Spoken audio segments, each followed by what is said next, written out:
Democracy होने का मतलब क्या है? क्योंकि पार्लियामेंट्री डेमोक्रेसी या पार्लियामेंट्री सिस्टम होने का मतलब ये है कि executive should be responsible to the legislature या when executive are responsible to the legislature then it is known as जो है आपका पार्लियामेंट्री सिस्टम ऑफ गवर्नमेंट। हमारा लेजिस्लेचर क्या है, हम उसको समझने की कोशिश कर रहे हैं, क्योंकि एग्जीक्यूटिव और रिस्पांसिबल है लेजिस्लेचर को, तो हमने एग्जीक्यूटिव को समझा कुछ हद तक, president, vice president, prime minister, council of ministry, they are executive. अब हम लोग उसको समझ रहे हैं जिसको वो लोग रिस्पांसिबल है। वो लोग रिस्पॉन्सिबल हैं, जो काउंसिल ऑफ मिनिस्ट्री है या जो प्रेसिडेंट जो प्राइम मिनिस्टर हैं, वो रिस्पॉन्सिबल किसको हैं? जो एग्जीक्यूटिव है किसको रिस्पॉन्सिबल है? वो पार्लियामेंट को रिस्पॉन्सिबल है, लेजिस्लेचर को। तो हमारा लेजिस्लेचर जो सेंटर के अंदर है उसको हम पार्लियामेंट कहते हैं। पार्लियामेंट जो है उसके दो हाउसेज हैं, लोकसभा एंड राज्यसभा, जिस पे हमने बात की। ठीक है, एक हमारा लोकसभा जो है उसको अलग अलग नामों से जाना जाता है। उसको मैंने आपको बताया कि लोअर हाउस और टेम्परेरी हाउस और पॉपुलर हाउस एंड कांग्रेस अलग-अलग नामों से जानते हैं। इसी तरह अपर हाउस को भी अलग-अलग नामों से जाना जाता है।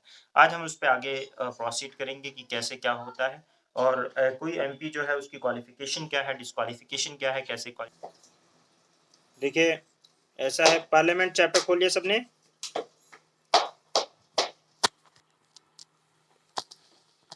खोल लिया भाई सबने? पेन पेन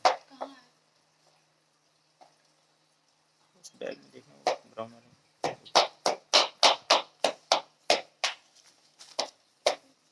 ये क्या कोल्ड ड्रिंक है? हैं?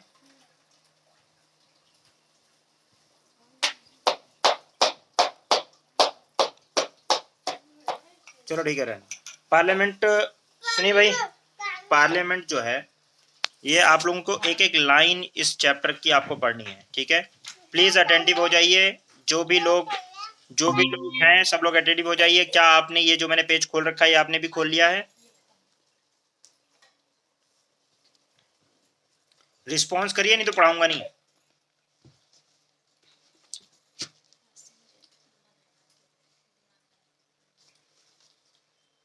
अरे बोल भी दो यार, आवाज आ रही है?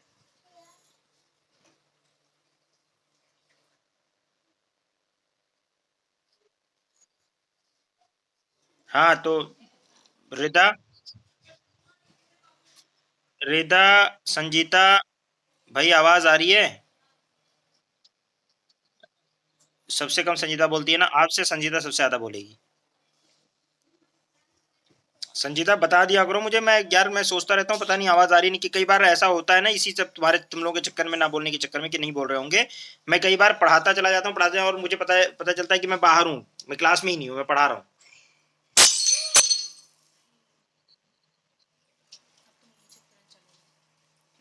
जो कभी इसके पैर में ना चुप जाए, उठा लो। नहीं मारो मत।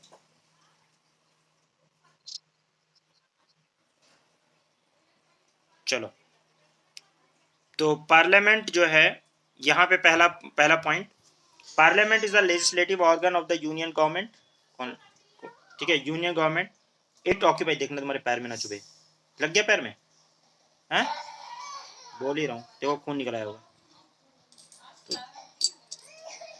अरे पूरा ग्लास तोड़ दिया, यहाँ पूरा कांच तोड़ दिया है, पूरा कांच आराम से निकालना, नहीं तो हाथ वाथ में लगेगा तो, या पैर वैर में, ये लोग दौड़ते रहते हैं, लग जाएगा तो चोट, खून और निकलेगा।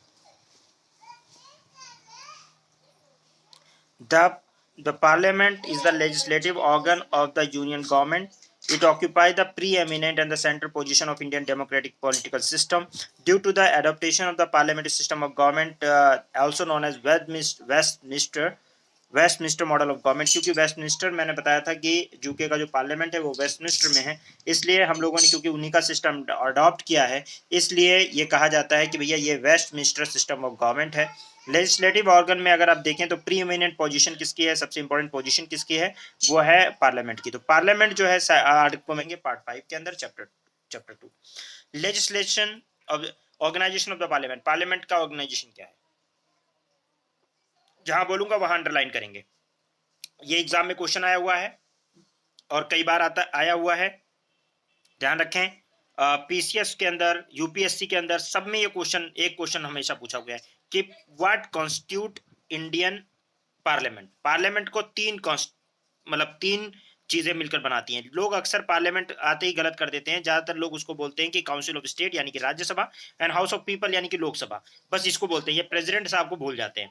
ध्यान रखिएगा, प्रेसिडेंट एग्जीक्यूटिव जरूर है लेकिन वो पार्लियामेंट का भी पार्ट है। इसलिए पार्लियामेंट की जब बात करें कि parliament of India consist of, तो क्या 3 पार्ट हैं उसके, पहला प्रेसिडेंट, दूसरा काउंसिल ऑफ स्टेट यानी कि राज्यसभा और तीसरा हाउस ऑफ पीपल यानी कि लोकसभा।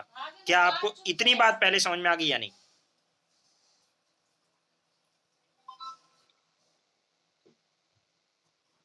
चैप्टर 22 क्या आपको इतनी बात समझ में आई Sanjita?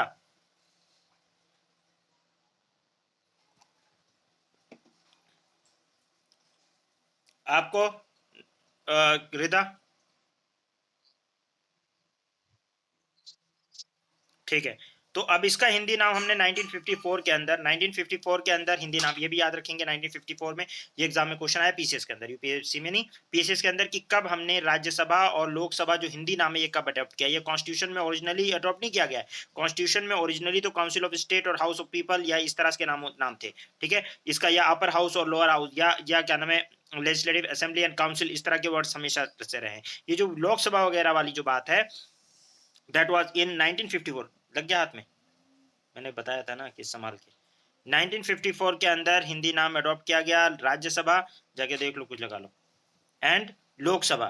That was adopted by the council of state. जैसे पहले क्या था, काउंसिल ऑफ स्टेट जो है, हाउस ऑफ पीपल, इस तरह से नाम यूज करते थे। Council of state and house of people respectively use किया जाता था। काउंसिल ऑफ स्टेट का नाम रखा गया Rajya Sabha and house of people का नाम रखा गया,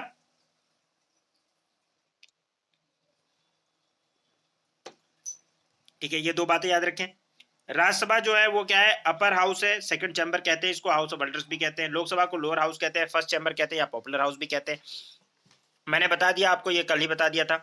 और ध्यान रखें कि ये जो होता है क्या नाम है, जो हाउस ऑफ पीपल होता है या ये क्या नाम है, लोकसभा जो होता है, काउंसिल ऑफ स्टेट जो होता है, राज्यसभा जो होता है, काउंसिल ऑफ स्टेट जो होता है, वो राज्यसभा जो काउंसिल ऑफ स्टेट होता है वो स्टेट को रिप्रेजेंट करता है, क्योंकि काउंसिल ऑफ स्टेट उसका नाम है, यूनियन टेरिटरीज को रिप्रेजेंट करते जो है फॉर्मर जितने भी हैं, यानी कि काउंसिल ऑफ स्टेट वो बेसिकली जो यूनियन टेरिटरीज जहाँ पे लोकसभा की राज्यसभा की सीट है उनको भी रिप्रेजेंट करता है और प्लस स्टेट को रिप्रेजेंट करता है। और लोकसभा जो है सारे लोगों को, पूरे इंडिया को रिप्रेजेंट करता है। ठीक है, उसमें लोगों को रिप्रेजेंट करता है। प्रेसिडेंट ऑफ इंडिया जो है वो मेंबर नहीं होता किसी भी हाउस का, बस वो पार्लियामेंट का पार्ट होता है। ध्यान रखिए, ठीक है, पार्लियामेंट का पार्ट होता है।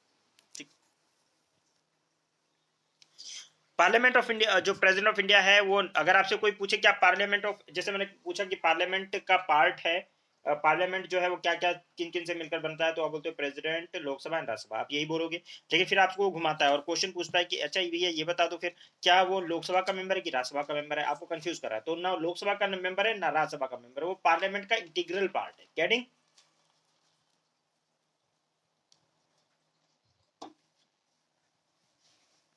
फिर आपको एक बात से कंफ्यूज करते हैं कि याद करो, प्रेसिडेंट की जो एलिजिबिलिटी थी उसमें लिखा तो था कि उसको वो लोकसभा का मेंबर होता है, ये इंटरव्यू में ऐसे कंफ्यूज करते हैं। तो उसमें ये नहीं लिखा था कि वो राज्यसभा लोकसभा का मेंबर होता है, उसमें लिखा हुआ था कि उसके अंदर एलिजिबिलिटी होनी चाहिए लोकसभा के मेंबर बनने की। गेटिंग है? एक एलिजिबल होना और एक मेंबर होना दो अलग अलग बातें हैं। जैसे आप लोग यूपीएससी में बैठने के लिए, आईएएस में बैठने के लिए, जो लोग भी 21 साल के हो गए हैं और जो लोग ग्रेजुएट हैं वो एलिजिबल हैं, है कि नहीं है? मतलब है नहीं कि आप आईएएस है, ठीक है? इसका मतलब ये तो नहीं है कि आप आईएएस हैं। तो इसी तरीके से यहाँ पे भी है कि प्रेसिडेंट जो है वो मेंबर नहीं होता हाउस का, बस वो उस line, not a member of either house of the parliament and does not sit in the parliament to attend this meeting, he is an integral part. इसको रट्टा मार लीजिएगा कि ये क्या है, इंटीग्रल पार्ट है पार्लियामेंट का। ठीक है, इंटीग्रल पार्ट मतलब आप जैसे इंटीग्रल मतलब इंटीग्रेट करके आपको ऐड कर लिया गया है। This is because the bill pass by both the houses can not be become law without the president assent. कोई भी हाउस बिल पास कर दे, चाहे लोकसभा पास कर दे या राज्यसभा कर दे, तब तक वो कानून नहीं बनेगा जब तक कि प्रेसिडेंट साइन नहीं करेगा। ठीक है, okay.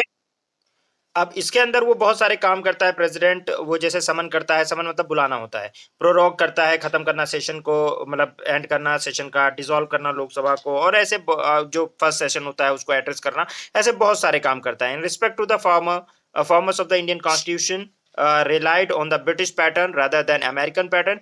In British, the parliament consists of the crown, crown मतलब king या queen कोई भी रहे, और उसके अलावा house of lords, house of lords मतलब upper house, and house of commons मतलब lower house.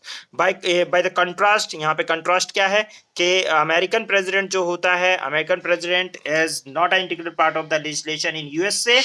Legislation is known as Congress, Congress कहते हैं उसको, किसको कहते हैं लोग, यानी लोअर हाउस को लोग कांग्रेस कहते हैं। लेजिस्लेचर जो होता है कांग्रेस होता है, जिसमें दो हाउस होते हैं, जैसे हमारे यहाँ पार्लियामेंट कहते हैं, वहां कांग्रेस कहते हैं। तो कांग्रेस के दो हाउस हैं, दो पार्ट होते हैं, खासकर कांग्रेस जो बेसिकली लोअर हाउस को रिप्रेजेंट करता है, लेकिन कांग्रेस के दो हाउस हो जाते हैं, एक सीनेट जिसमें अपर हाउस को कहते हैं, और हाउस ऑफ रिप्रेजेंटेटिव यानी लोअर हाउस। ये इसको एक्चुअल में कांग्रेस कांग्रेस कॉमन वर्ड्स में कांग्रेस लोअर हाउस को कहते हैं वहां पे, ठीक है। लेकिन वहां की जो पार्लियामेंट है दैट इज कॉल्ड कांग्रेस, ठीक है। अब कांग्रेस कोई पार्टी नहीं है, ध्यान रखिएगा। कांग्रेस मतलब legislature. The parliamentary form of government emphasize on the interdependence। जैसे हमारे यहाँ एक्चुअल में आप देखेंगे, सीसेट आपने सुना है, CSAT civil service aptitude test. आप जो एग्जाम देने जा रहे हो उसका नाम क्या है? सीसेट एग्जाम है, क्या है एग्जाम? जो प्री का एग्जाम होता है उसका क्या नाम होता है, पता है आपको? प्री एग्जाम जो है ना उसका पूरे का नाम है सीसेट एक्चुअली, लेकिन पेपर टू जो है, जीएस पेपर टू, सुनो, जीएस पेपर टू को लोग सीसेट समझते हैं कि नहीं? जबकि प्री एग्जाम का नाम है सिविल सर्विस एप्टीट्यूड टेस्ट। वो जीएस पेपर वन के लिए भी और पेपर टू के लिए भी है, पेपर, लेकिन क्योंकि जब वो 2011 में इंट्रोड्यूस हुआ तो नाम भी चेंज किया गया इसका। यूपीएससी प्री के एग्जाम को सीसेट कहा जाता है, तो लोगों ने ये समझ लिया कि सीसेट का मतलब पेपर टू, पेपर टू नहीं होता है सीसेट, वो बोला जाता है बस सीसेट, और इतना फेमस हो गया। जैसे सिविल सर्विस, इस एग्जाम का नाम तो सिविल सर्विस एग्जाम है ना, लेकिन आप लोग कहते क्या है? आईएएस कहते हैं ना, कहते कि नहीं कहते? हैं?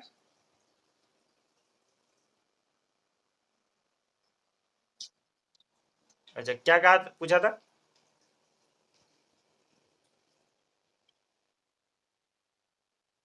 हाँ हाँ हाँ, यूपीएससी बोला था, याद है मुझे। तो यूपीएससी जो है वो बॉडी है जो कि एग्जाम करवाती है, और वो बहुत सारे एग्जाम करवाती है। वो सिविल सर्विस एग्जाम का भी एक एग्जाम करवाती है, और इसके अलावा भी बहुत सारे एग्जाम करवाती है, ठीक है ना। तो मेन जो है वो बेसिकली यूपीएससी नहीं है। इसी तरह से यहाँ पे भी कांग्रेस कांग्रेस हम चिल्लाते रहते हैं। कांग्रेस एक्चुअल में वहां का जो पार्लियामेंट है उसको कहा जाता है, और उसमें भी लेकिन वहां के जो कॉमन लोग हैं वो लोग समझते हैं हाउस ऑफ जो रिप्रेजेंटेटिव है उसको कांग्रेस कहते हैं, और ये कॉमनली नोन एज, जैसे यहाँ आईएस। इसी तरह सीनेट जो है, वहां का सीनेट जो होता है वो अपर हाउस को कहते हैं सीनेट। लेकिन ध्यान रखिए, अमेरिका में हर जगह लोअर हाउस ज्यादा पावरफुल होता है। ध्यान रखिए, लोकसभा ज्यादा पावरफुल है, हाउस ऑफ कॉमन ज्यादा पावरफुल है, लेकिन अमेरिका के अंदर सीनेट ज्यादा पावरफुल है, ठीक है। ओके, अपर हाउस ज्यादा पावरफुल है। The parliamentary form of government emphasize on the interdependence between the legislature and executive. Hence, the president in parliament like the crown in the parliament in Britain. Presidential form of government, on the other hand, lays stress on the separation of the legislature and executive. हमारे यहाँ legislature और executive अलग नहीं होते, हमारे यहाँ तो overlapping है, लेकिन अमेरिका वगैरह के अंदर presidential system में जो है ये अलग अलग होते हैं। दो हाउसेस का कंपोजिशन, अब यहां से आप लोगों को याद करना है, वो तो सबका जनरल बातें हो गई। अब यहां से आपको समझना है और जानना है और याद करना है, आप लोगों को ये पूरा अंडरलाइन करना है, ठीक है। अंडरलाइन करिएगा सर। आप लोगों को जो बुक है, नई बुक है, उसके अंदर, पुरानी बुक में सारे में यही दे रखा है, आप लोग ध्यान रखें। मैक्सिमम स्ट्रेंथ कितनी है? अंडरलाइन करिए, 250। अंडरलाइन करिए सर। मैम, सब लोग अंडरलाइन करो। क्या किया? मैक्सिमम स्ट्रेंथ कितनी है? 250, ठीक है। 238 राज्यसभा की बात करो, I am talking about Rajya Sabha, that is also known as council of state, that is known as upper house, ठीक है। उसमें टोटल मेंबर रहेंगे 250, जिसमें से 238 जो है representative of the state and union territories होंगे, ठीक है, इनडायरेक्टली इलेक्ट होंगे, ध्यान रखिएगा। और 12 जो है वो नॉमिनेटेड बाय द प्रेसिडेंट रहेंगे, यानी प्रेसिडेंट को नॉमिनेट करेगा जिन्होंने भी अच्छा काम किया है, ठीक है ना। एट प्रेजेंट, प्रेजेंट में सिचुएशन क्या है? प्रेजेंट में सिचुएशन यह है कि 245 मेंबर हैं टोटल, जिसमें से 225 मेंबर जो है वो रिप्रेजेंट करते हैं स्टेट को, 8 मेंबर रिप्रेजेंट करते हैं यूनियन टेरिटरीज को। यूनियन टेरिटरीज कौन? दिल्ली एंड पौंडीचेरी, ठीक है, जिसमें लेजिस्लेटिव जिनकी सीट्स हैं। और 12 मेंबर जो है नॉमिनेटेड हैं, जो कि प्रेसिडेंट नॉमिनेट करता है कि साहब आप जाओ बन जाओ, चाहे इलेक्शन लड़ो चाहे ना लड़ो। नॉमिनेटेड नॉमिनेशन का मतलब है कि आपका जो है वो क्या नहीं हो रहा है, आपका इलेक्शन नहीं हो रहा है, आपको डायरेक्ट बना दिया जा रहा है। You are privileged. गेटिंग? बोलो भाई, समझ में आ रहा है? अच्छा, एक बात और आप याद रखेंगे, आप लोग एक बात और याद रखेंगे, वो बात ये है कि जो नॉमिनेशन होता है, जो नॉमिनेटेड मेंबर्स होते हैं, ये कोई भी पार्टी ज्वाइन कर सकते हैं, ध्यान रखिएगा। वैसे किसी पार्टी, देखो भाई, जब आपको नॉमिनेट कर रहा है प्रेसिडेंट, तो आपने कोई इलेक्शन तो लड़ा नहीं है कि लड़ा है? नहीं लड़ा ना, तो आप किसी पार्टी की तरफ से भी नहीं होंगे, जाहिर सी बात है आप किसी पार्टी की तरफ से नहीं होंगे, क्योंकि आपको प्रेसिडेंट तो अपने मन से बना रहा है ना, जिसको भी जो भी आर्ट और आर्ट और गेम और ये सब तो किसी किसी पार्टी के मोहताज तो है नहीं। भाई मान लीजिए कोई किसी को अर्जुन अवार्ड विनर है, कोई कुछ है, कुछ अच्छा काम किया है, तो उसको राज्यसभा का मेंबर बना दिया। 12 लोगों को ऐसे बनाएगा, तो लेकिन इनके ऊपर बार नहीं है, ये पार्टी ज्वाइन कर सकते हैं। मान लो मेंबर बन गए, अब उनको मन कर रहा है कि मैं बीजेपी ज्वाइन कर लूं, तो ज्वाइन कर लो, लेकिन 6 महीने के अंदर, कितने दिन के अंदर? तो एक बात ये आपने याद रखी, ये एक नंबर एक बात है। दूसरी बात, इसमें वोटिंग कौन करता है? मैंने बताया ये इनडायरेक्टली वोटिंग होती है, इसमें वोटिंग एमएलएज करते हैं। कौन वोट करता है? एमएलएज वोट करते हैं। ठीक है, तो किस स्टेट से कितने मेंबर चुन के, जैसे टोटल 245 मेंबर चुन के आ गए, ठीक है ना, तो किस स्टेट से कितने मेंबर चुन के आएंगे, ये कहां पे लिखा हुआ है? शेड्यूल 4 के अंदर। किसमें लिखा हुआ है? किसमें लिखा हुआ है? किसमें लिखा हुआ है? 4 शेड्यूल के अंदर लिखा हुआ है। जरा मुझे 4 शेड्यूल में आप बताएंगे, 4 शेड्यूल एक बार खोलेंगे आप मेरे लिए? Will you please? आप लोगों के पास बेयर एक्ट है? Do you people have bare act? So please open schedule 4। Schedule, I am not talking about part, schedule. Schedule 4, and what is written over there कि ईच स्टेट और union territory, है ना, कोई भी state हो या union territory हो, उसके अंदर जो है क्या है, इससे स्टेट के नाम लिखे हुए हैं कि कौन से स्टेट की कितनी सीट्स हैं। आंध्रा की 11 सीट, तेलंगाना की 7 सीट, आसाम की 7 सीट, बिहार की 16 सीट, झारखंड की अपने अपने स्टेट की सीट्स याद कर लो कि कितनी है। यूपी वालों 31 सीट, बिहार वालों 16 सीट, याद रहेगा?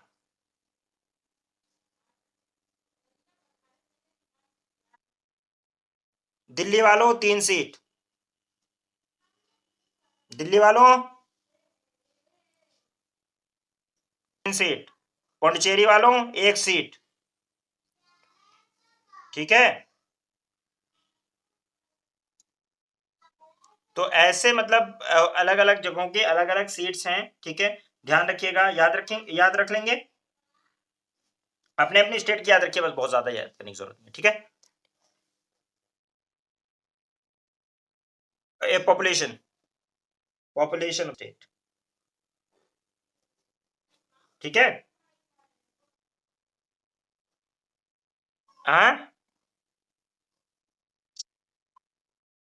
हाँ, मतलब देखिए ऐसा रफली होता है ये, हाँ, ये रफली होता है। जैसे कि अब यूपी के जैसे क्या डिवाइड कर दिया इन्होंने, कोई ऐसा एज सच कोई स्ट्रेट जैकेट फॉर्मूला नहीं है इसका। इन्होंने एक parliament time to time decide कर दिया, सेंसस के टाइम पर भी डिसाइड कर लेती है। जब सेंसस होता है ना, तब ये लोग डिसाइड करते हैं कि भाई इतनी पॉपुलेशन बढ़ गई तो हम लोग कर लेंगे उसके हिसाब से, क्योंकि 245 सीट ही है, जितनी भी पॉपुलेशन है उसके हिसाब से डिवाइड करनी है। फिर स्टेट में अलग अलग जगहों पे अलग अलग पॉपुलेशन भी है, तो उन पॉपुलेशन के बेसिस पर किया जाता है नॉर्मली। अब दिल्ली जो है, दिल्ली देखिए, दिल्ली अपने आप में एक शहर है एक्चुअली, तो लेकिन शहर के साथ साथ वो एक स्टेट भी है, यूनियन टेरिटरी भी है, उसका एक स्पेशल स्टेटस है। अब अगर आप देखेंगे त्रिपुरा, मेघालय वगैरह, इन सबको एक एक सीट दी है, तो सिर्फ पॉपुलेशन की बात नहीं है यहाँ पे। यहाँ पे जो है पॉपुलेशन के साथ साथ और उनके एरियाज की कितने, मतलब कितना हमारे अंडर में है, क्या है, कई सारी चीजें कर दी। आप टाइम टू टाइम जब से जरूरत होती है वैसे डिसाइड कर लेते हैं। मेनली आधार पॉपुलेशन ही होता है। ठीक है, और इसमें कोई ऐसा आइडिया नहीं दिया, वो नहीं दिया है।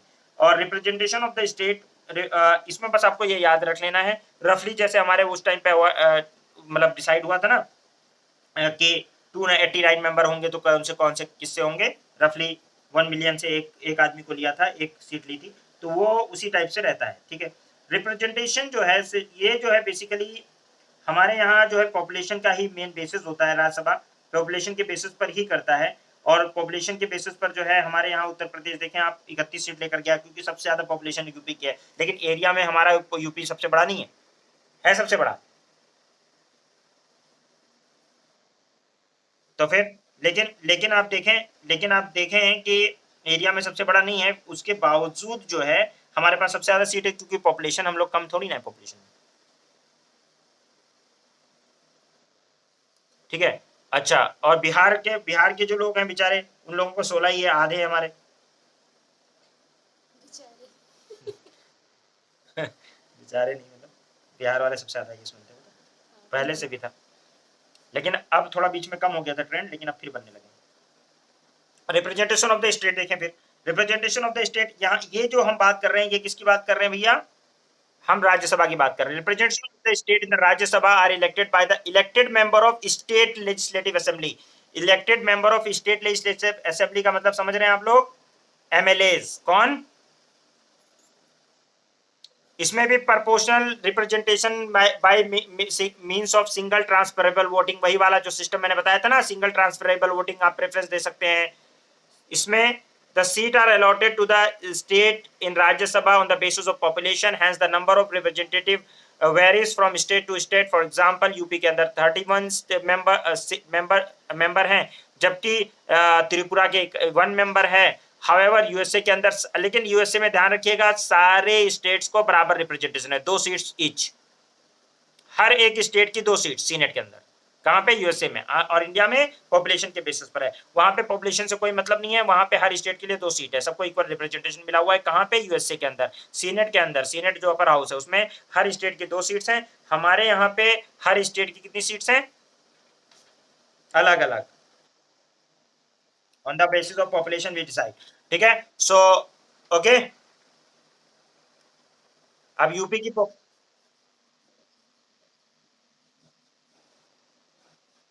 लेजिस्लेटिव असेंबली लिखा हुआ है भैया, क्या लिखा हुआ है? लेजिस्लेटिव असेंबली, यहाँ पे क्या नाम है? स्टेट लेजिस्लेटिव, क्या लिखा हुआ है? स्टेट लेजिस्लेटिव असेंबली लिखा है, तो असेंबली लिखा हुआ है, कहीं काउंसिल लिखा है? तो फिर पता चलेगा तब 6, अगर काउंसिल होगा, अगर काउंसिल को ले लेंगे तो पता चला 6 स्टेट वाले जो है, जम्मू कश्मीर हटी गया तो 6 लोगों के लोग आएंगे, बाकी लोग कहाँ जाएंगे? सो ये असेंबली का मेन रोल है, ना कि काउंसिल का। ठीक है, ध्यान रखेंगे आप। और यूनियन टेरिटरीज में हमारे यहाँ सिर्फ 2 ही यूनियन टेरिटरीज हैं जिनके पास अपनी असेंबली है, और उन्हीं लोगों के पास सीट भी है। कौन कौन से? दिल्ली एंड पौंडीचेरी। दिल्ली की 3 सीट और पौंडीचेरी की 1 सीट। ठीक है,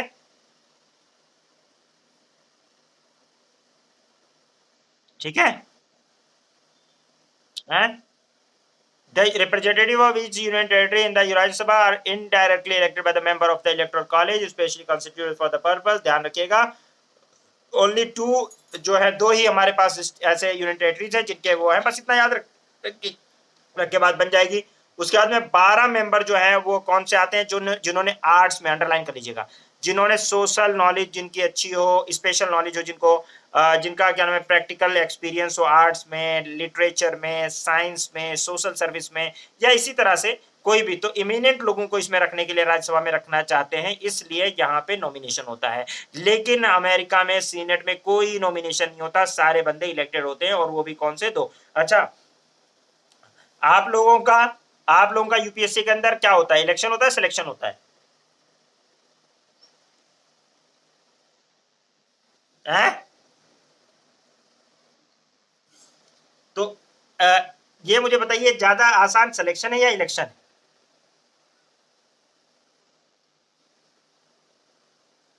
क्योंकि उसमें, क्योंकि सिलेक्शन जो है ना, उसमें आपकी मेहनत है खुद की।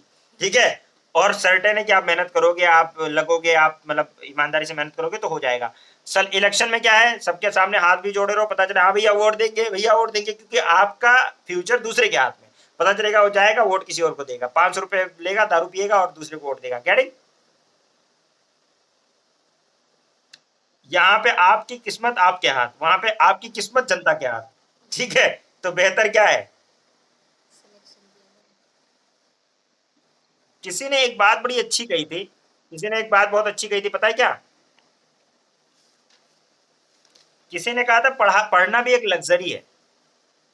करना क्या है? बैठ के पढ़ना ही तो है। कौन सा जंग लड़ने जाना है जो शहीद हो जाओगे?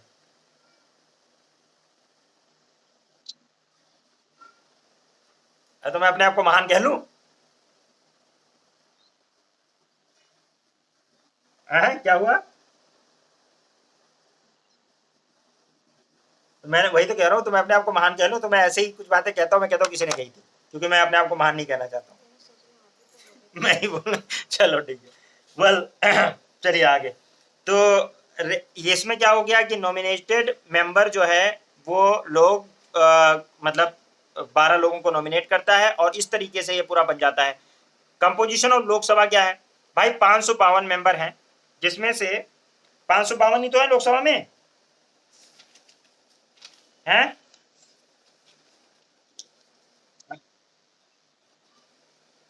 देखो, इसमें जो है आपका जो लोकसभा है, इसके अंदर 552 मेंबर, जिसमें से 550 जो हैं वो तो होंगे इलेक्टेड और 2 होंगे नॉमिनेटेड, जिसमें से अगर इस नहीं नहीं, वो मैं बता रहा हूँ उसका इलेक्टेड और नॉमिनेटेड की पहले हम बात करें। 2 कैटेगरी है ना, इलेक्टेड एंड नॉमिनेटेड। अच्छा, 552 में से 550 इलेक्टेड होंगे और 2 नॉमिनेटेड होंगे जो एंग्लो इंडियन कम्युनिटी के होंगे। आप मुझसे पूछो कि एंग्लो इंडियन कौन होते हैं? पूछो भाई, पूछो एंग्लो इंडियन कौन होते हैं? क्या आप लोगों को पता है? रिदा पूछो मुझसे, पता है तो बता। हैं? संजीता पता है? अरे वो सही सही बात है, बिल्कुल तुम्हारी से बात सही है। तुम बताओ क्या नाम है संजीता, तुम्हें पता है एंग्लो इंडियन कौन होते हैं? पता है? हैं? नहीं पता?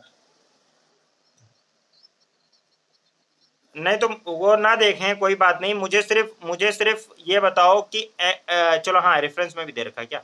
स्मार्ट बच्चे हैं तो। कहाँ है reference? Anglo Indian is a person whose father और any of whose other male progenitor is the main line, मतलब in the main line is or was of European descent but who is domiciled within the territory of India and is or was within such territory of the parent habitual residence there in and not merely established here for temporary purpose। क्या मतलब समझ में आ गया सबके?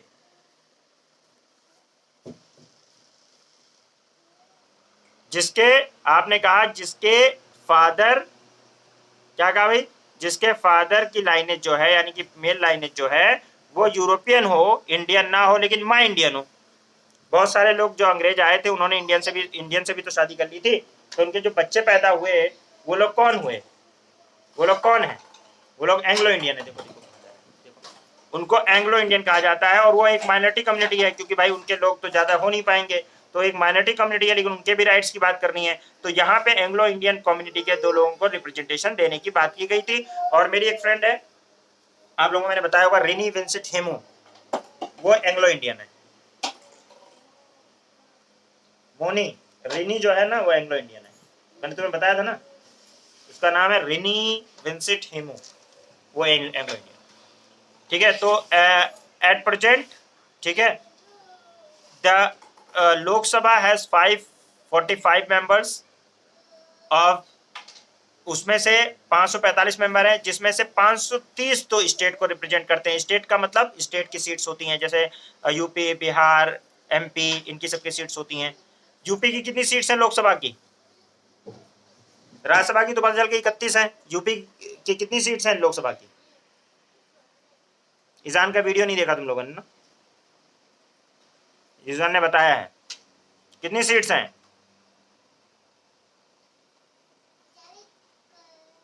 उसको बताओ भाई कितनी सीट्स हैं?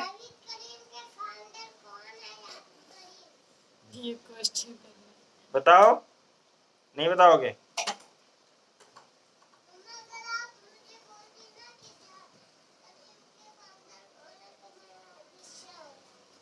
बोलो भाई।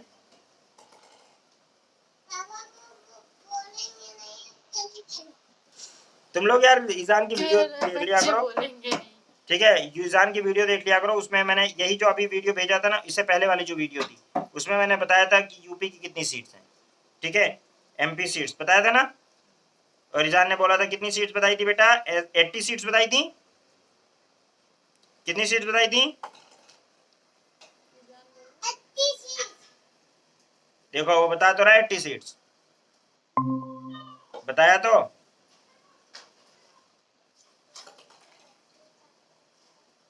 ईजान ने बता दिया कि एमपी की भैया 80 सीट्स होती हैं। ऐसी तरह अलग अलग जगहों पे अलग अलग मतलब रिप्रेजेंटेशन है। 80 सीट्स जो है वो यूपी की हैं, ध्यान रखिए, ठीक है, टोटल 80 सीट्स। और इसी तरीके हर जगह के हर स्टेट की अलग अलग सीट्स हैं। तो इस तरीके से टोटल मिला के जो स्टेट की सीट बनती है वो 530 बनती है, ठीक है। बाकी 20 जो सीट्स हैं वो यूनियन टेरिटरीज की हैं, ठीक है, यूनियन टेरिटरीज की बाकी 20 सीटें और 2 एंग्लो इंडियन कम्युनिटी की सीट। अभी 545 है तो उसमें से 530 जो है स्टेट की हैं, रिप्रेजेंटेटिव ऑफ द स्टेट है, 13 जो है मेंबर जो है यूनियन टेरिटरी के हैं और 2 एंग्लो इंडियन कम्युनिटी के नॉमिनेटेड बाय द प्रेसिडेंट। तो ये आपका खेल है, गेटिंग, समझ में आ रहा है?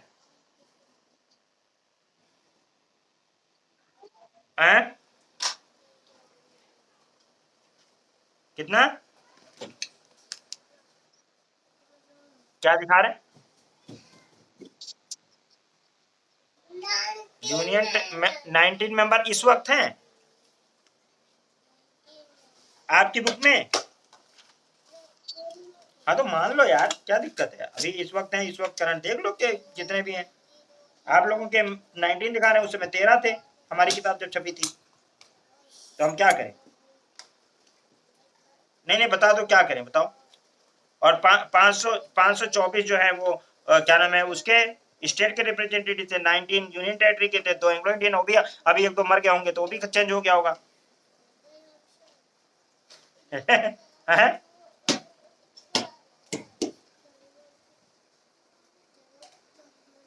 बोलो भाई। हैं? अरे भाई साहब एट प्रेजेंट बताया है भाई साहब। हम्म। अब एक और अमेंडमेंट लिख लो जो कि आपकी किताब में अपडेट नहीं किया गया, वो अमेंडमेंट लिख लो। एंग्लो इंडियन की जो सीट रिजर्व थी ना, ये एट प्रेजेंट नहीं है, वो ये लक्ष्मीकांत साहब ने लिख दिया है। तो 104th कॉन्स्टिट्यूशनल अमेंडमेंट क्या है, जरा मुझे बताएगा कोई? 104th कॉन्स्टिट्यूशनल अमेंडमेंट क्या है, बताओ जरा। 104th कॉन्स्टिट्यूशनल अमेंडमेंट 104 वो यही है कि एंग्लो इंडियन की सीट हटा दी गई है, ठीक है। एंग्लो इंडियन सीट जो रिजर्व थी जनवरी 20 में 2020 में, एंग्लो इंडियन सीट जो रिजर्व थी पार्लियामेंट के अंदर स्टेट लेजिस्लेचर की, उसको कॉन्स्टिट्यूशन का अमेंडमेंट करके 104 कॉन्स्टिट्यूशन अमेंडमेंट करके उसको हटा दी गई है, रिमूव कर दी गई है, ठीक है।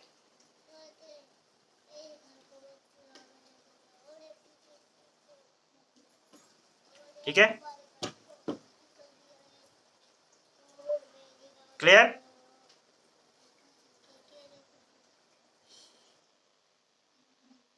नो सर, खत्म, हिस्ट्री हो गई, ठीक है। मतलब ये जो एट प्रेजेंट लिखा हुआ है ना, ये प्रेजेंट नहीं है, उस समय का प्रेजेंट है जब किताब इन्होंने छापी थी, लेकिन 2020 का इन्होंने अपडेट नहीं लिखा है। तो आप लोग लिख लीजिए वहां पे नीचे प्लीज, आप लोग लिख दीजिए 104 जो है यहाँ पे अपडेट कर लीजिएगा, जो एट प्रेजेंट लिखा है जो इन्होंने ना, कि एंग्लो इंडियन कम्युनिटी के मेंबर जो है नॉमिनेटेड बाय द प्रेसिडेंट। तो यहाँ पे 104th कॉन्स्टिट्यूशन अमेंडमेंट हुआ है, और स्टेट में से भी, स्टेट में एक बंदे को नॉमिनेट किया जाता है, ध्यान रखिएगा। और सेंटर के अंदर जो है वो 2 बंदों को नॉमिनेट किया जाता था, उन दोनों को हटा दिया गया है, ठीक है, क्लियर?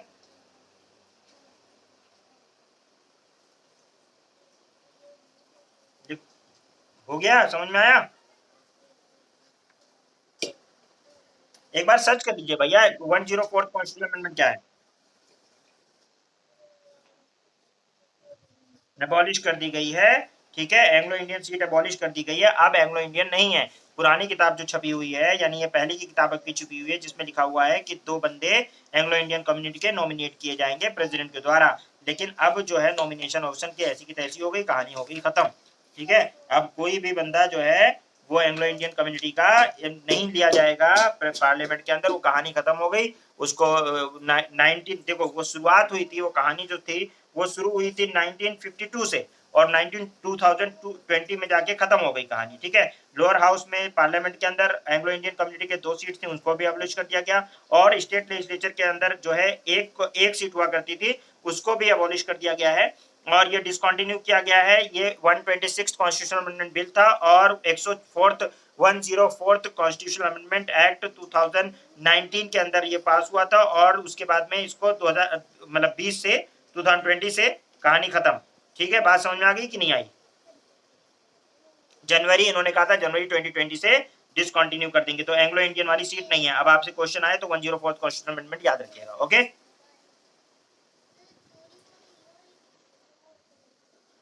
ठीक है, 103 तो मैं पहले ही बता चुका हूँ ना।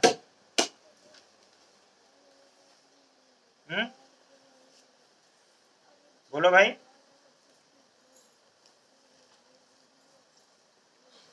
तो अब इसको इम्प्लीमेंट कर देंगे। अभी तक जो मतलब ये नहीं था कि जो लोग ऑलरेडी नॉमिनेटेड है उनको मार पीट के भगा दोगे, ऐसा नहीं है। मतलब अभी रहोगे, लेकिन आगे से नॉमिनेट नहीं किए जाएंगे। गेटिंग?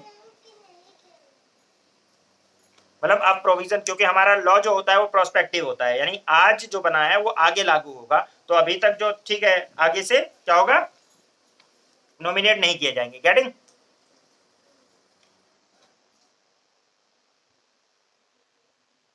हाँ हाँ बिल्कुल, नॉमिनेट होंगे तो खत्म नहीं होगा। लोकसभा के जो ड्यूरेशन है जब वो खत्म हो तो वो भी खत्म। लोग हैं तो 19 ये अमेंडमेंट 2020 में, मतलब 20 से इंप्लीमेंट हुआ है, 2019 का अमेंडमेंट है। 104 कॉन्स्टिट्यूशनल अमेंडमेंट जो हुआ है वो 2019 में हुआ है, और जो है इसको 2020 के अंदर जो है वो किया गया है, मतलब 2020 में इंप्लीमेंट किया गया। और ये किताब जो है आपकी 2022 में छपी है, लेकिन कौन बॉदर करे इतना अपडेट करने का, है कि नहीं? है? तो इसलिए इन्होंने कहा कि भैया, हाँ 2020 से हो गया है, इसके बाद कोई भी नॉमिनेशन नहीं होगा। हाँ उसमें नॉमिनेशन नहीं किया जाएगा, या तो इसको चैलेंज किया जाएगा कि साहब आपने गलत किया है, हम नहीं मानेंगे, ठीक है। यानी अगले इलेक्शन से ये नहीं होगा, साफ साफ लिख दिया गया है। तो जनवरी 2020 से नोटिफाई कर दिया गया है भाई इस बात को, कि Anglo Indian reserve seats in the parliament and legislature were discontinued, ठीक है, ओके। 104th कॉन्स्टिट्यूशनल अमेंडमेंट 2019 साफ साफ लिख दिया गया है। तो मैंने वही आपको बोला कि हमसे ना खेलो, ठीक है, कि हमें बताओ कि 19 है, ठीक है, हम ज्यादा अपडेटेड है। चलो वेल, आपकी किताब में जो भी लिखा है उससे ज्यादा अपडेट रहते हैं इस मामले में। ठीक है, चले आगे बढ़ते हैं। रिप्रेजेंटेशन ऑफ पीपल एक्ट, तो ये हो गया भैया आपका 19 मेंबर। ये 19 भी अपडेटेड है, इसलिए ये नंबर याद करने की जरूरत नहीं है आपको, बस इतना याद रखना है कि हाँ मतलब लगभग 530 उसमें है, रिप्रेजेंट स्टेट को करते हैं, और 19 मेंबर जो हैं वो 20 मेंबर बेसिकली वो यूनियन टेरिटरीज को रिप्रेजेंट करते हैं। कभी होते हैं कभी नहीं होते, है ना। और एंग्लो इंडियन वालों को खत्म ही कर देंगे धीरे धीरे, ठीक है ना। चलिए आ गई, तो आगे इसके बाद में हम लोग बोलेंगे कि भाई यूनियन टेरिटरीज के रिप्रेजेंटेशन कितना है वो मैंने बता दिया आपको। और उसके बाद दिल्ली और पौंडीचेरी को ही मिला हुआ है रिप्रेजेंटेशन, और वैसे सीट्स और लोगों को लद्दाख वद्दाख को भी यूनियन टेरिटरीज हैं तो उनको भी अब तो मिल ही गया है। उसके बाद भी असेंबली, हाँ हाँ जम्मू कश्मीर की तो हम भूल ही गए, जम्मू कश्मीर भी तो एक असेंबली हो गई है अब। यूनियन टेरिटरी मतलब यूनियन टेरिटरी है जिसके पास असेंबली है, तो वहां की भी बात आ जाएगी। अब भैया जो दिल्ली और पौंडीचेरी के साथ जम्मू कश्मीर को भी लोगे, ठीक है, तो ये तो ध्यान में रखिएगा आप लोग, ठीक है। वो भी एक यूनियन टेरिटरी है, बट वो एक स्टेट मतलब उसके पास असेंबली है, तो उसकी भी सीट्स रहेंगी। अच्छा, उसके बाद में देखिए नॉमिनेटेड मेंबर मैंने बता दिया कि अब डिसकंटिन्यू हो जाएंगे। जो है 20 तक इन्होंने एक्सटेंड किया था नॉमिनेटेड मेंबर का लोकसभा में, और उसको फिर कहा था कि 2020 के बाद देखा जाएगा अमेंडमेंट करके, और अमेंडमेंट करके इसको खत्म कर दिया गया, ठीक है। अब ये system of election of Lok Sabha, Lok Sabha के सिस्टम क्या है इलेक्शन करने का वो मैं कल ही बता चुका हूँ आप लोगों को। क्या बताया या नहीं बताया, जरा बता दो मुझे, बताया ना, ओके। एक टेरिटोरियल कॉन्स्टिट्यूंसी होती है, ठीक है। टेरिटोरियल कॉन्स्टिट्यूंसी का ध्यान रखिएगा, ये आपका डिस्ट्रिक्ट नहीं होता। ध्यान रखिए, डिस्ट्रिक्ट इलेक्शन के लिए कॉन्स्टिट्यूंसी अलग बनाई जाती है और आपका डिस्ट्रिक्ट अलग होता है। ये ये मतलब पॉपुलेशन के हिसाब से डिसाइड करते हैं कि मान लो किसी डिस्ट्रिक्ट की पॉपुलेशन उतनी ना हो तो उसको सीट अलॉट नहीं करेंगे, फिर दूसरे डिस्ट्रिक्ट के हिस्सों को काट काट के मिलाएंगे। जैसे हमारे यहाँ पे हमारी जो हमारा डिस्ट्रिक्ट जो है एडमिनिस्ट्रेटिव डिस्ट्रिक्ट है बलरामपुर, लेकिन हमारी जो सीट होती है लोकसभा सीट है वो श्रावस्ती है। अब सोचें, श्रावस्ती के बारे में एक बात और बता दूं कि रहने दो? पूछो यार, बता दूं? पूछ लो मेरे भाई। हैं, पूछ लिया? अच्छा, तो ऐसा है कि श्रावस्ती जो है वो बहुत फेमस है क्योंकि गौतम बुद्ध ने, कल्चरल पॉइंट ऑफ व्यू से, गौतम बुद्ध ने अपनी जिंदगी के सबसे ज्यादा वक्त, सबसे ज्यादा सरमन जो है वो श्रावस्ती में दिए हैं। ठीक है, और श्रावस्ती जो है वो कोसला किंगडम जो है उसका पार्ट हुआ करता था, उसकी कैपिटल हुआ करती थी और किसी दौर में। और श्रावस्ती में ही अंगुलीमल की गुफा है जिसको ने बाद में मतलब उसको सही किया था। तो वो जो श्रावस्ती ही है जहाँ पे है गौतम बुद्ध ने काफी प्रीचिंग की है और काफी सहट महट वगैरह और ये सब चीजें जो हैं वो श्रावस्ती में ही हैं। और ये श्रावस्ती जबकि मेरा डिस्ट्रिक्ट नहीं है, और लेकिन एजुकेशन में जहाँ पे सबसे ज्यादा गौतम बुद्ध ने काम किया वो यूपी का सबसे पिछड़ा हुआ, एजुकेशन में सबसे पिछड़ा हुआ स्टेट डिस्ट्रिक्ट है। एजुकेशन में सेकंड लास्ट, लास्ट नंबर पे श्रावस्ती है और सेकंड लास्ट रैंक पे हमारा एजुकेशन में बलरामपुर है। ठीक है, जो डिस्ट्रिक्ट मेरा है, तो मतलब हम सेकंड लास्ट है, लास्ट नहीं है। ठीक है, आप मान सकते हैं। ठीक है, तो हम खुशी से बता देते हैं कि भैया हम तो सेकंड लास्ट है। और सफाई में सबसे लास्ट नंबर पे गोंडा आया था। अभी स्वच्छ भारत अभियान का जो सर्वेक्षण आया था उसमें हमारा गोंडा डिस्ट्रिक्ट, पहले हमारा डिस्ट्रिक्ट गोंडा हुआ करता, तो वो सफाई में सबसे लास्ट नंबर पे जो था सब वो गोंडा था, सबसे गंदा डिस्ट्रिक्ट, फर्स्ट रैंक थी गंदगी में गोंडा की। ठीक है, तो ऐसे होता रहता है। चलिए कोई बात नहीं, अपनी बेइज्जती, हमारी बेइज्जती होती रहती है, हमारे हमारे यहाँ एडमिनिस्ट्रेशन ऐसा ही है। ठीक है, तो हमारे डिस्ट्रिक्ट वालों की बेइज्जती, हमारी क्या बेइज्जती। ठीक है, चले भाई। तो सिस्टम ऑफ इलेक्शन जो है उसमें क्या है कि कॉन्स्टिट्यूएंसी जो होती है ना, वो जो आपकी डिस्ट्रिक्ट वाली कॉन्स्टिट्यूएंसी नहीं होती, वो कॉन्स्टिट्यूएंसी डिलिमिटेशन कमीशन होता है। जरा नाम बताइए कौन सा कमीशन? Delimitation commission. वो रिकमेंड करता है किसको? इलेक्शन कमीशन की साहब यहाँ यहाँ से कॉन्स्टिट्यूएंसी है और यहाँ से सीट्स हम दे रहे हैं, और वो इसी तरह से कॉन्स्टिट्यूएंसी बनाई जाती है। वो पॉपुलेशन वगैरह के बेसिस पर डिसाइड की जाती है, वो रीएडजस्टमेंट किया जाता है उसका, और उसके हिसाब से कॉन्स्टिट्यूएंसी बनाई जाती है और उस कॉन्स्टिट्यूएंसी से फिर इलेक्शन होता है। ये कॉन्स्टिट्यूएंसी जो होती है ना, ये एक्चुअल में कहने के लिए तो यह है कि पॉपुलेशन के बिना पर बनाई जाती है, लेकिन एक्चुअल में कभी कभी कहा जाता है क्योंकि इलेक्शन कमीशन बहुत फेयर नहीं रह गया है, तो ये अपने हिसाब से एडजस्ट करवा देते हैं, जैसे एक पर्टिकुलर कम्युनिटी की पॉपुलेशन ज्यादा ना हो पाए ताकि आप इलेक्शन ना जीत पाए, इसलिए वो रीएडजस्टमेंट करते हैं। देखते हैं यहाँ इतनी पॉपुलेशन है मुस्लिम, इतनी हिंदू, इतनी सिख, इतनी ईसाई, तो इसमें से काट दो ताकि एक तरफा वोट ना जा पाए, तो दूसरी कॉन्स्टिट्यूएंसी में डाल दो। तो ये सब भी खेल होता है, इसको रीएडजस्टमेंट ऑफ द कॉन्स्टिट्यूएंसी कहा जाता है। रीएडजस्टमेंट जो होता है वो हर इलेक्शन में लगभग मतलब करते हैं ये लोग, लेकिन सीटें जो हैं सेंसस के हिसाब से रीएडजस्टमेंट होता है और लोकसभा की सीटें बढ़ाई या घटाई जाती हैं। सीटें जो हैं वो धीरे धीरे अलग अलग डिलिमिटेशन कमीशन रिकमेंडेशन देता है, उसके बेसिस पर बढ़ाई जाती है और उसको किसी भी कोर्ट ऑफ लॉ में चैलेंज नहीं किया जा सकता। जो डिलिमिटेशन कमीशन ने जो है आपको रिकमेंडेशन दे दिया उसको you can not challenge in any court of law, ये बात आप ध्यान रखिए, ये चैलेंज नहीं किया जा सकता। उसकी रिकमेंडेशन के बेसिस पर 1952 में, 1962 में, 1972 में, 2002 में ये पर चेंज किया गया है डिलिमिटेशन कमीशन की रिकमेंडेशन के लिए। और 1976 में जाके इन्होंने एक बात कही, उन्होंने कहा कि देखिए ये बार बार आता रहेगा, सब कुछ चलता रहेगा, प्रपोज करते रहेंगे, लेकिन ध्यान रखिए हमने क्लियर कर दिया 2026 तक। कब तक? 2026 तक एकदम क्लियर कर दिया गया कि 2026 तक कोई सीट में बढ़ोतरी नहीं होगी, लोकसभा वगैरह में जो सीट है उतनी रहेगी, यानी 552 सीटें तो 552 रहेगी, 2026 तक फ्रीज है। डिलिमिटेशन कमीशन भी इसको बढ़ाएगा नहीं, इसने बढ़ा रखा है। 2022 के बाद में जो है 2026 के बाद में फिर देखा जाएगा कि 1991 का या 2001 का सेंसस लेकर फिर ये देखेंगे कि लोकसभा की सीट कितनी बढ़ाई जानी चाहिए या नहीं करनी, यानी अल्टर की जानी चाहिए। जैसे 552 है तो क्या 600 कर दें, क्या 700 कर दें, पॉपुलेशन के बेसिस पर वो बाद में डिसाइड किया जाएगा। लेकिन 2026 तक तो कोई टच नहीं करने वाला है, इसलिए आप लोग अगर 26 से पहले एग्जाम में जा रहे हो और उससे पहले अमेंडमेंट नहीं होता है तो टेंशन लेने का जरूरत नहीं है, जितना है उतना ही रहेगा। ठीक है, क्या कहते हो? समझ में आई बात? इसमें टेंशन लेने की जरूरत नहीं है। देखो आपको कोई टेंशन लेने की जरूरत नहीं है, एडजस्टमेंट किसी तरह का कुछ नहीं होगा।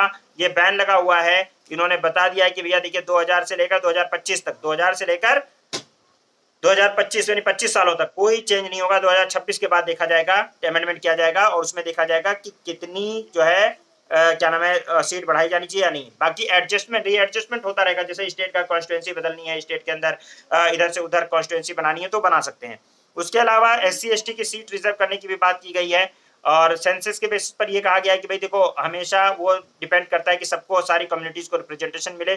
तो लोकसभा में कई कई बार कोई कोई सीट कहते हैं ना पिछड़ी सीट आ गई है, एससी एसटी की सीट आ गई है, तो उसमें क्या होता है रिजर्व कर देते हैं कि इस पे सिर्फ एससी खड़ा हो सकता है, इससे सिर्फ एसटी खड़ा हो सकता है, क्योंकि उस एरिया में कभी भी कोई एससी या एसटी कैंडिडेट कभी इलेक्शन नहीं जीत पाता है, तो वो सीट रिजर्व कर दी जाती है कि अब आप एससी को ही चुनोगे या एसटी को ही चुनोगे या ओबीसी को ही चुनोगे, ताकि उन लोगों को भी रिप्रेजेंटेशन मिल सके। क्या आपको ये बात समझ में आ गई है?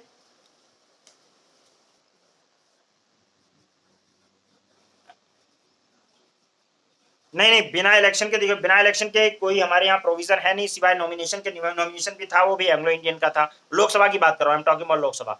हमारे यहाँ जो सारा इलेक्शन का ही प्रोविजन है, और लोकसभा में सिर्फ 2 सीट थी एंग्लो इंडियन की, वो भी आपने स्पेसिफिक थी एंग्लो इंडियन की, वो खत्म हो गई। ओबीसी एससी एसटी तो एंग्लो इंडियन है नहीं, वो है जनरल। तो वहां पे सिर्फ एक ही चीज की जा सकती है कि आपकी पर्टिकुलर जगह पे सीट रिजर्व कर दे। जैसे बोलते हैं कि बलरामपुर में जो है सिर्फ ओबीसी की सीट है इस साल, तो सिर्फ ओबीसी में से ही कोई खड़ा होगा। और इसे अगर वो कहते हैं कि इस बार एससी की सीट है, तो सिर्फ एससी में से ही कोई खड़ा होगा। शेड्यूल कास्ट जितने भी कैटेगरीज है उनमें से ही कोई खड़ा होगा, और उन्हीं में से आपको चुनना होगा। चाहे वो किसी हर पार्टी से सिर्फ एससी कैंडिडेट खड़ा होगा, हर पार्टी से सिर्फ ओबीसी कैंडिडेट खड़ा होगा। और जिस जगह की सीट आएगी, तो कई बार ऐसा होता है कि पिछड़ी सीट आ जाती है, प्रधानी में भी ऐसा होता है, और अलग अलग जगहों पे ऐसा होता है। तो जब जिस गांव में, जिस जगह पे, जिस एरिया में पिछड़ी की सीट आ जाती है, पिछड़ी मतलब ओबीसी की सीट आ जाती है, तो वहां पे सिर्फ ओबीसी की कैंडिडेट खड़ा होता है।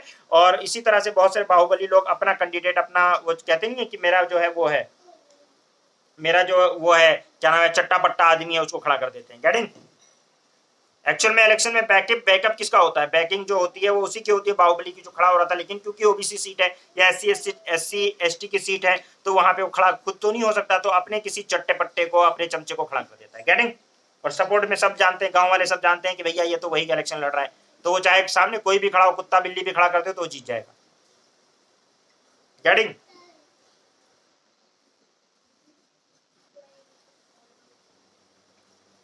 ठीक है, क्लियर है?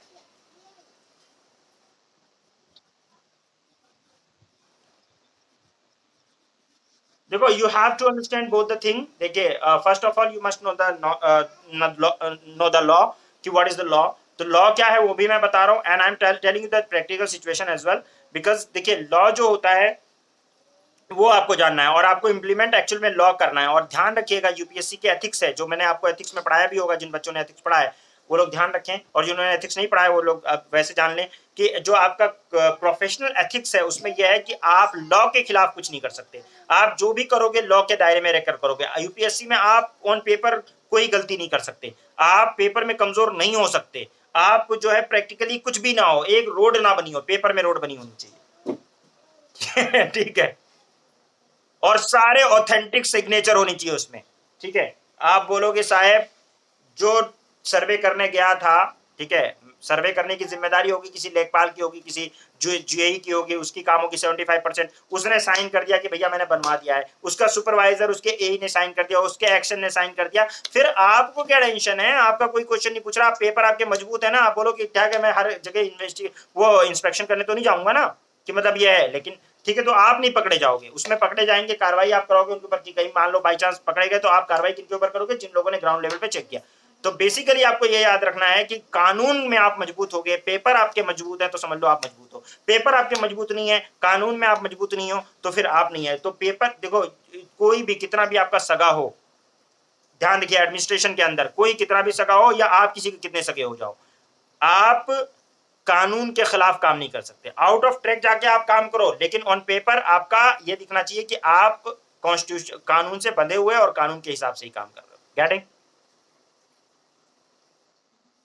इसलिए आपको लॉ जानना जरूरी है, और हर वक्त आपको प्रियम्बल याद रखना है। हर वक्त आप कोई भी इंटरव्यू दे रहे हो, आप मेंस लिख रहे हो, आप प्री लिख रहे हो, कोई भी एग्जाम देने जा रहे हो, आपको जो है ना प्रियम्बल याद होना चाहिए। क्या? कि हमारा कॉन्स्टिट्यूशन हमसे चाहता क्या है। आप सेकुलरिज्म की धज्जियां उड़ा दो, आप सोशलिज्म की धज्जियां उड़ा दो, आप इक्वालिटी की धज्जियां उड़ा दो, लेकिन ऑन पेपर आप सोशल इक्वालिटी की बात करोगे, सोशलिज्म की बात करोगे, सेकुलरिज्म की बात करोगे, आप इक्वालिटी की बात करोगे, और चाहे घर में आप कितनी भी गालियां दलितों को दे लो, ठीक है ना,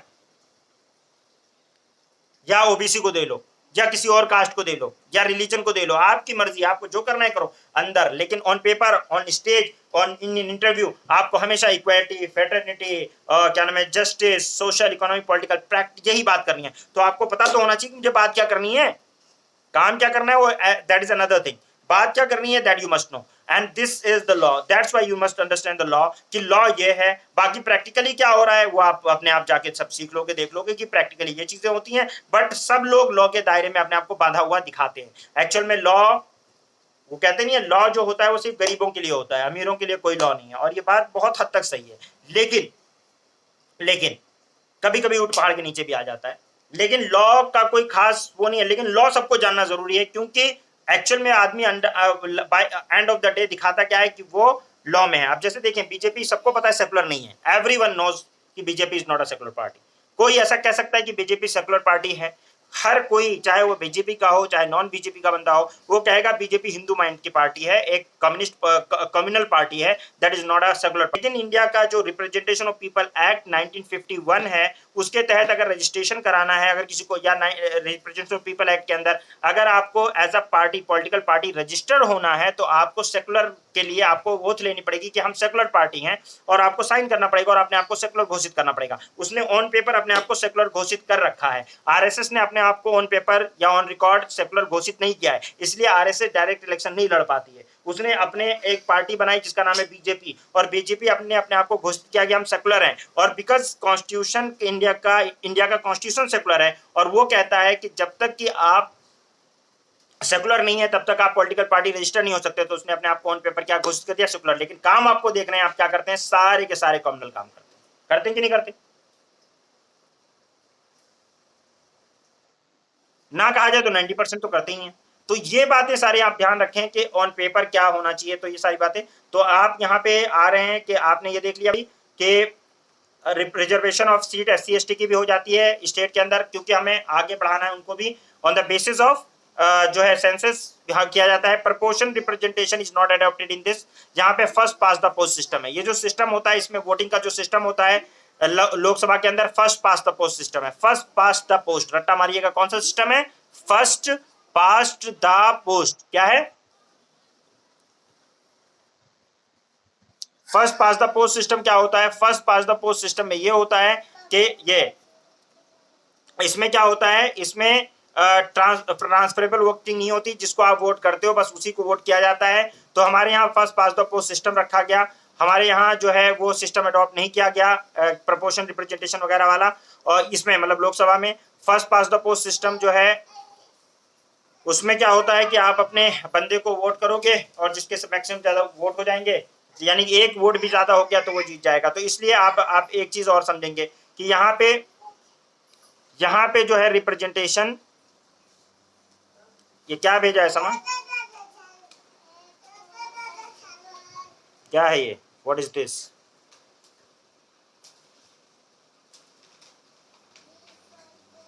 कौन सा आर्टिकल डील करता है? अच्छा ये क्या कहा, चलिए तो वो तो दिख ही रहा है, ठीक है ओके। कुछ बात समझ में आ रही है आप लोगों के, नहीं आ रही? पहले तो यार ये बताओ, समझ में ही नहीं आ रहा आप लोगों को, मुझे लग रहा है। बोल क्यों नहीं रहे हो? लगातार बोलती हो, मतलब ये नहीं बोलते बाकी बच्चे, उन लोगों को लगता है कि यार बस ऐसे ही बता पढ़ाते रहे, सर पागल हो जाए, पढ़ा पढ़ा के मुंह दर्द हो जाए, लेकिन मैं नहीं बोलूँगा। मतलब ये नहीं बोलती ना, नहीं बोलती है, और क्या नाम है, समा नहीं बोलती है, कोई नहीं बोलता। मेरी वाइफ तो बिल्कुल ही नहीं बोलती है, वो तो एकदम पागल है।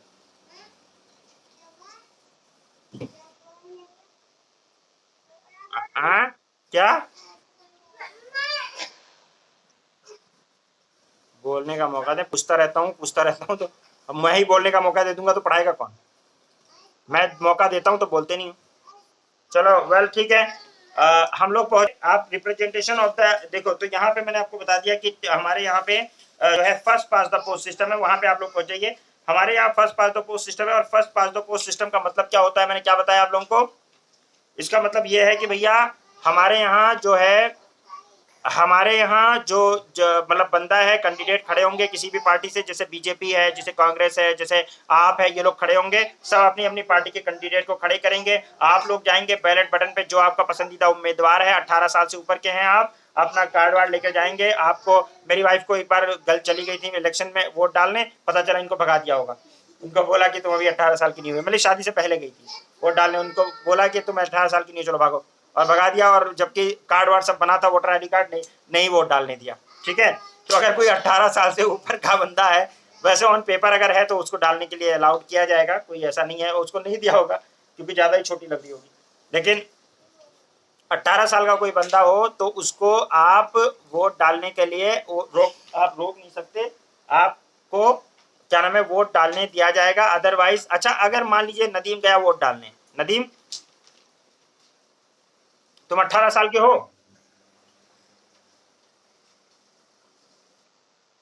अब अच्छा हो गए हो 18 साल के अब, तो 18 साल के हो गए हो तो अब मान लो तुम्हारा तुम्हारा मतलब नाम है वोटर लिस्ट में, और आप गए वोट डालने, उन्होंने कोई बहाना किया और बोला कि भैया हम तो नहीं डालने देंगे आपको, मतलब बोला कोई बहाना कर दिया कि भाई तुम्हारा एज नहीं लग रहा, तुम ये नहीं लग रहे, तुम लग नहीं रहे हो आदमी हो, आपने जबकि आपने वैलिड डॉक्यूमेंट वगैरह सब कुछ लेकर गए आप, बट स्टिल आपको वोट नहीं डालने दिया गया। ऐसा कर सकते हैं ना भाई, वहां पे पुलिस वाले हैं, सब हैं, उन्होंने आपको उठा के बाहर फिकवा दी, कर सकते हैं, उन्होंने ऐसा कर दिया। तो अब मुझे ये बताओ कि आप जो है क्या कर सकते हो, what is the remedy you have, what's the remedy you have,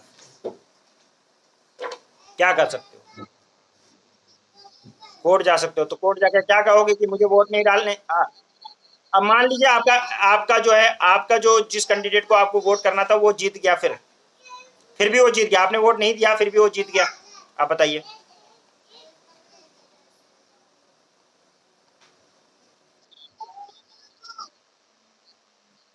नहीं नहीं, ideally I am not talking about ideally, I am talking about legally, not ideally. Ideally क्या होता है वो, that is another thing. I am asking कि legally क्या आपके पास क्या रेमेडी, आपको पता है इस बारे में? Do you have any idea Sanjita, what is, मान लो तुम्हें तुम हो गई 18 साल की।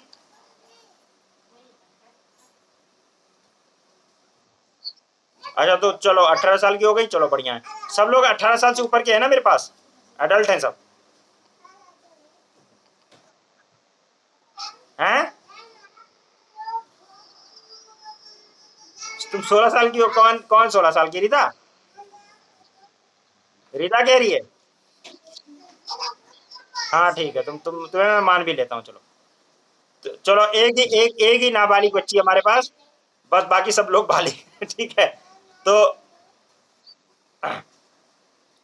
ठीक ठीक। तो ऐसा है कि ठीक, तो हमारे यहाँ पे ये हुआ कि हमारे यहाँ प्रोपोर्शनल रिप्रेजेंटेशन तो अडॉप्ट नहीं किया, मैंने आपको ये बताया कि first pass the post system adopt किया गया। और मान लीजिए कि आपने first pass the post system की तरह वोट वोट डालने गए और आपको वोट नहीं डालने दिया गया, आपको बोला गया कि सर आपको वोट नहीं, तो ध्यान रखिए आपका जो यहाँ पे राइट का वायलेशन किसका हुआ है, सिटीजन के राइट का वायलेशन हुआ है, जो बंदा वोट डालने जा रहा है उसके राइट का वायलेशन हुआ है, उसके कैंडिडेट का राइट, वो जीता वो हारा उससे कोई मतलब नहीं है। आप क्लेम कर सकते हो, चाहे आपका कैंडिडेट जीत गया हो चाहे हार गया हो, आप क्लेम कर सकते हो कि मुझे राइट क्यों नहीं डालने दिया गया, और उसके लिए आप अच्छा खासा कंपनसेशन 2 4 10 लाख रुपए क्लेम कर सकते हो। ओके, और उनको देना पड़ेगा। है क्या?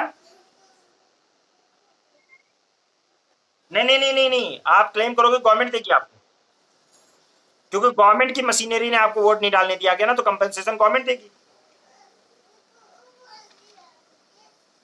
ठीक है, जेन्युइन तरीके से प्रूफ भी करना पड़ेगा कि आपको नहीं डालने दिया गया, वोट आपको बिठा के रखा गया, उसके प्रूफ भी इकट्ठे करने पड़ेंगे।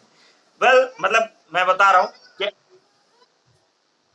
हाँ, सारा कुछ करके कि देखो मुझे नहीं डालने दिया जा रहा है, फिर आपको केस लड़ना पड़ेगा, फिर वहां पे साबित होगा कि हाँ इसको जेन्युइन था, इसको वोट डालने देना, सीट डालने दे, मतलब जेन्युइन था ये, फिर भी इसको वोट नहीं डालने दिया गया, तो उस समय कंपनसेशन आप क्लेम कर सकते हो।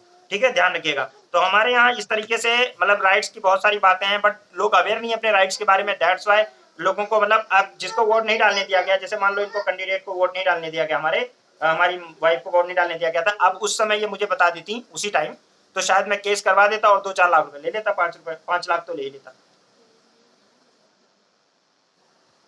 लेकिन उस समय मेरी शादी लगी नहीं थी, लगी थी। नहीं लगी थी, तब लगी ही नहीं थी, तब जनरली हैं हैं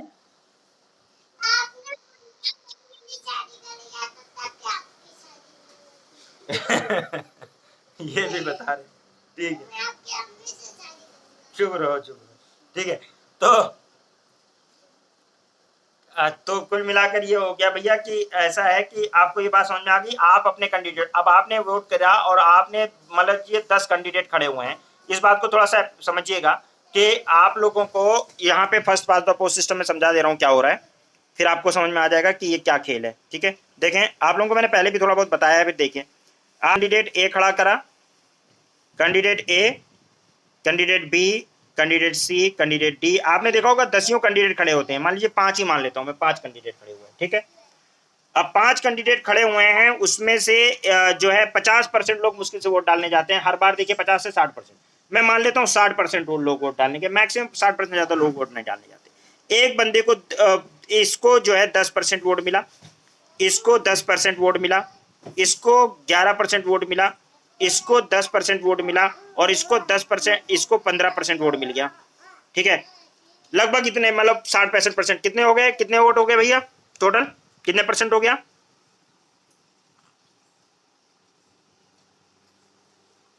बोलो भाई, टोटल कितने वोट हो गए? 66%? नहीं नहीं, 56% हुआ ना। कितना हुआ? 56% हुआ ना। कितना हुआ भाई, काउंट है? 56% हुआ। अरे मान लो एक कैंडिडेट और खड़ा कर दो, ऐसा में क्या दिक्कत है? लो, 10% ये भी वोट ले गया, 66% वोट मान लो पोल हुआ, जिसके अंदर एक बंदे को 11% वोट मिला और एक को जो है वो 15% वोट मिला, और बाकी 10-10%। अच्छा बताओ, जीतेगा कौन अब? कौन जीत गया? ये ई जीत गया ना, ई, ई जीत गया ना। 16% कोई है? अरे चलो 16 है, 16 है मान लो ये, तो 16 वाला जीत गया। नहीं 15 ही है यार, 16 क्यों है, 15 है। ठीक है, तो ये बंदा जीत गया। ठीक है, जीत गया।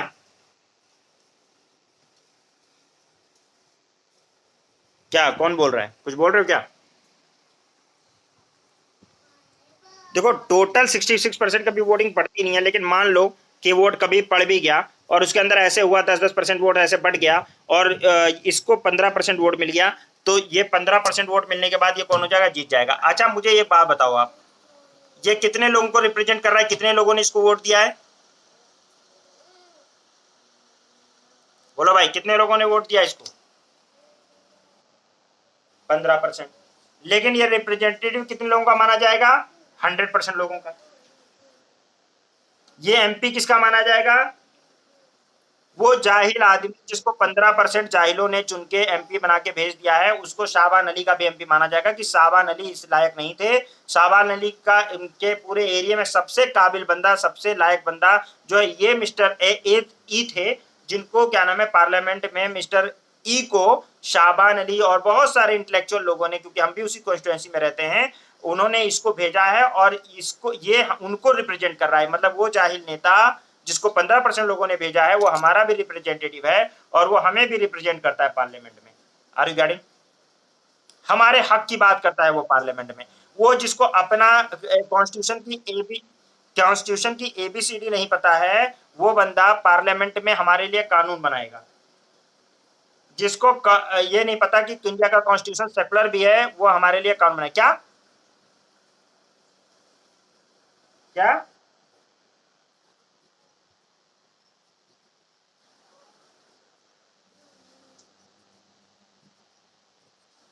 हाँ, इस एजुकेशन से नहीं, इस डेमोक्रेसी में इंटेलेक्चुअल आदमी की, डेमोक्रेसी की सबसे बड़ी बुराई यह है कि एक इंटेलेक्चुअल आदमी जो बातों को समझता है, चीज़ों को समझता है, पॉलिटिकल सिस्टम को समझता है, एक अच्छा सेटअप चाहता है, उसके वोट की औकात उसी बंदे के वोट के बराबर है जो 500 रुपए और 200 रुपए में बिना सोचे समझे अपनी सीट अपनी वोट को बेच देता है, और 500 रुपए का दारू या 100 रुपए के दारू की बोतल लेता है और अपने वोट को बेच देता है। तो वो 100 रुपए की दारू की जो कीमत है, वो मेरे भी वोट की कीमत है, चाहे मैं कितना भी पढ़ा लिखा कॉन्स्टिट्यूशन का जानता हूँ।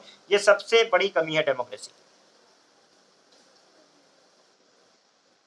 ठीक है, जहाँ पे आप देखें कि वो बंदा वो जीत गया, वो 15% लोगों को रिप्रेजेंट कर रहा है और वो 15% लोगों एक्चुअल में काम किसको करेगा? एक्चुअल में वो जानता है 15% उसको किसने, एक लॉबी ने वोट किया है, 15% वो जीत गया है, वो उसी लॉबी के लिए काम करेगा। आप लोग जाओगे, आपके लिए वो काम नहीं करेगा। क्यों? क्योंकि उसको पता है मुझे इन लोगों ने वोट नहीं दिया है, मुझे सिर्फ 15% लोगों ने वोट दिया है, लेकिन वो हमारा भी एमपी है। उसके हम एक तरह से पार्लियामेंट में वो हमारी तरफ से हमारे एरिया को रिप्रेजेंट कर रहा है, ठीक है, और वो हमारी हक, हमारी बात को रखने, हम अपने रिप्रेजेंटेटिव क्यों भेजते हैं पार्लियामेंट में? हम अपने ऐसे लोगों को क्यों भेजते हैं ताकि हम उनको, वो जाएं और हमारी एस्पिरेशंस को, हमारी फीलिंग्स को वहाँ पे कॉन्स्टिट्यूशन, वहाँ पे पार्लियामेंट में बताएं कि भाई हमारी जनता ये चाहती है, हमारे एरिया में ये दिक्कत है, हमारे लिए यूनिवर्सिटी चाहती है, हमारे लिए अच्छा पोर्टेबल वाटर चाहती है, हमारे यहाँ अच्छे रोड चाहती है, हमारी जनता के हितों के खिलाफ है, ये आप ऐसा नहीं कर सकते हमारे एरिया के लिए। उनको क्यों बुलवाया जाता है? ताकि वहाँ पे बात करें, गवर्नमेंट की पॉलिसीज को इन्फ्लुएंस करें, हमारे लिए कानून बनाए, हमारी जनता के लिए, हमारे लिए कुछ वहाँ पे वो क्वेश्चन करें। क्योंकि लेजिस्लेचर, एग्जीक्यूटिव जो है, जो गवर्नमेंट है, वो रिस्पॉन्सिबल है लेजिस्लेचर को, ये लेजिस्लेचर है बंदा, ये वहाँ पे क्वेश्चन उठाए कि आपने ये गलत किया, ये लॉ गलत है, ये ट्रिपल तलाक गलत है, ये क्या नाम है, ये सीट रिजर्व करना गलत है, या कुछ भी ऐसे व्हाट एवर, या ये क्या नाम है, आपने work sexual harassment for the women में ये क्लॉज जो डाला ये गलत है। इसी तरीके से आपने जो है हिंदू मैरिज एक्ट के तहत ये जो आपने बात कर दी है इस तरह की कि मतलब बाइगेमी अलाउड नहीं है या बाइगेमी अलाउड है, तो ये गलत है। आपने अडल्ट्री को जो है, आपने अडल्ट्री को जो है वो लीगल कर दिया, ये गलत है। ये हमारी एस्पिरेशंस को, हमारी फीलिंग्स को, हमारी सोच को ले जाके वो रिप्रेजेंट करे, तो हमारे लिए जो रिप्रेजेंट करने वाला होना चाहिए वो हमारी तरह कुछ इंटेलेक्चुअल आदमी होना चाहिए। लेकिन इस डेमोक्रेसी में जो जितना बड़ा गुंडा है उतना ही बड़ा नेता है। लेकिन एक्चुअल में होना क्या चाहिए? जो पढ़ा लिखा हो, जो समझता हो, जो कानून जानता हो, जो लोगों के हितों की बात कर सकता हो, उसको वहां पार्लियामेंट में जाना चाहिए। एक्चुअल में पार्लियामेंट का मकसद ये था, लेकिन हमने क्या मकसद ले लिया? आप समझ गए बातों को?